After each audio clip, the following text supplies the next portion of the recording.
Nobody warns you about the discomfort of growth. They talk about the glow, the clarity, the mornings that feel different, the thoughts that arrive cleaner, the inexplicable sense that something inside you has reorganized itself into something better. They talk about the destination, but nobody tells you what happens in the middle. The strange, disorienting period when you've already left the old version of yourself, but the new one isn't fully visible yet. When the life you used to live no longer fits, but the life you're moving toward hasn't materialized yet. That middle place is where everything real happens, and it's where most people stop. There is a concept that modern psychology is only beginning to catch up to, but that Carl Jung understood intuitively decades ago. That human beings are not static, that the psyche is not a fixed object but a living system, constantly seeking equilibrium, constantly moving toward what Jung called wholeness, and that this movement, this internal elevation toward a more integrated self, produces external changes that cannot be controlled, predicted, or avoided.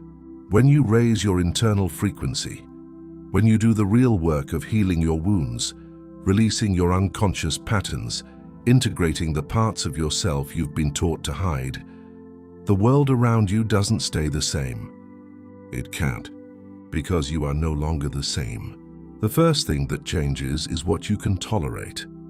Not in a rigid, wall-building way, not in the way of someone who has decided to be difficult or selective out of pride, but in the quiet, organic way of a person whose nervous system has finally learned what peace feels like and can no longer accept the absence of it without noticing. Conversations that used to feel normal begin to feel draining. Environments that used to be invisible become loud with everything that was always wrong with them. Relationships that used to seem like love begin to reveal themselves as habits, patterns of proximity that were never really nourishment, just familiarity dressed up as connection.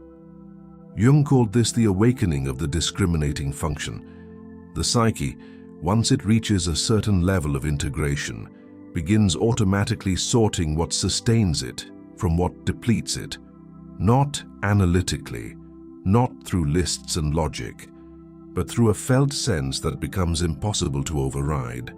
Your body starts telling the truth before your mind has the language for it. And once that process begins, there is no returning to strategic numbness. You cannot unhear the frequency you've tuned into. The second thing that changes is who stays. This is where most people feel the first wave of grief. Because vibrating higher, doing the real internal work, healing genuinely rather than performing healing, is not universally welcomed by the people around you.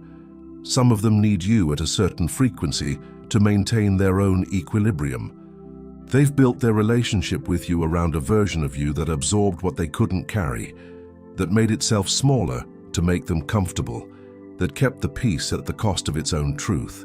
When you stop doing that, something in the dynamic destabilizes. Jung observed this in patient after patient. The moment the psyche begins moving toward genuine wholeness, the systems around it begin to resist. Family members who relied on the patient's dysfunction to avoid their own suddenly find themselves without a buffer. Friends who were drawn by unconscious familiarity, wound recognizing wound, find the resonance dissolving. Relationships built on shared limitation begin to feel the strain of one person outgrowing the shared ceiling. Some people will rise to meet you. They'll feel the shift in you and let it call something forward in themselves. These are the relationships that were always real, built on something deeper than mutual stagnation. Others will leave, or you will leave them gently without drama, the way you leave a room that no longer has anything in it for you. Neither is a failure. Both are the natural result of becoming more authentically yourself. The third thing that changes is harder to explain, but you will recognize it when it happens. Opportunities begin arriving from directions you weren't looking, not because the universe has suddenly decided to reward you, not through magic or manifestation in the way it's often sold, as though desire alone is currency, but because you have changed what you're broadcasting, and therefore what you're receiving. Jung understood this through the lens of the unconscious. What we carry inside us, our unhealed wounds, our hidden beliefs, our unconscious contracts about what we deserve and what is possible, shapes what we reach for, what we accept, what we interpret as meant for us. When those internal structures shift, our perception shifts. We literally begin noticing different things, different people, different invitations, different rooms we would have walked past before. This is not mysticism, it is psychology. You were always surrounded by more possibility than you could see. You simply couldn't see it from where you were standing. Elevation changes perspective, and perspective changes everything that follows from it. But here is what no one tells you about vibrating higher. It is lonely at first, not permanently, not as a destination, but as a passage, a necessary, disorienting stretch of time when the old world no longer fits and the new one hasn't fully populated itself yet. Jung called this the liminal phase of individuation. The threshold, the place between what you were and what you're becoming. It is perhaps the most psychologically demanding part of any genuine transformation because it asks you to tolerate uncertainty without retreating into the familiar. The familiar is always available. The old patterns, the old relationships, the old version of yourself that knew how to survive in the old conditions. It waits patiently. It never fully disappears. And in the loneliness of the liminal phase, it calls to you. Not because it was good, but because it was known.